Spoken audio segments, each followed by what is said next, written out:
c'est une institution sur Lyon, mais tout Rhône-Alpes ne connaît pas forcément l'entreprise. Est-ce que vous pouvez nous présenter votre activité? L'activité du Ninkasi, c'est la fabrication de bière. C'est également l'organisation de spectacles. On a une activité de production de concerts, musique actuelle, et puis c'est une activité de bar-restaurant.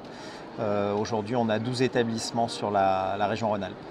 Je pense que l'entreprise Ninkasi s'inscrit dans cette mouvance parce qu'on a, depuis qu'on existe, cherché à donner du sens à notre activité.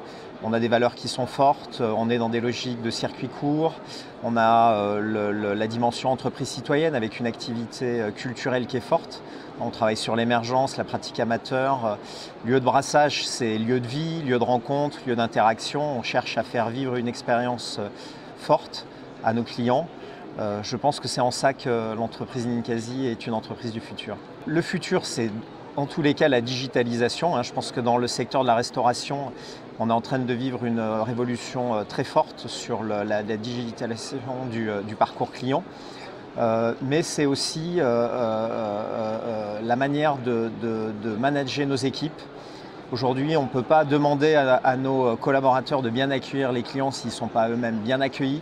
Donc il y a une vraie révolution dans le management des équipes, surtout dans le secteur de la restauration, où il y a quand même toute une culture du management qui s'inspire beaucoup des techniques de l'armée. Vous voyez, dans les cuisines, on parle de brigade, de chef.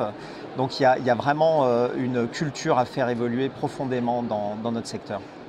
La fonction RH du futur, je pense qu'elle doit vraiment être remise en cause.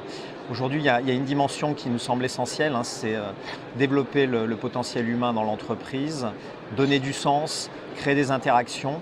Et je pense que c'est un métier qui est nouveau et qui est peu compatible avec la dimension réglementaire, souvent qu'on trouve dans les fonctions RH classiques.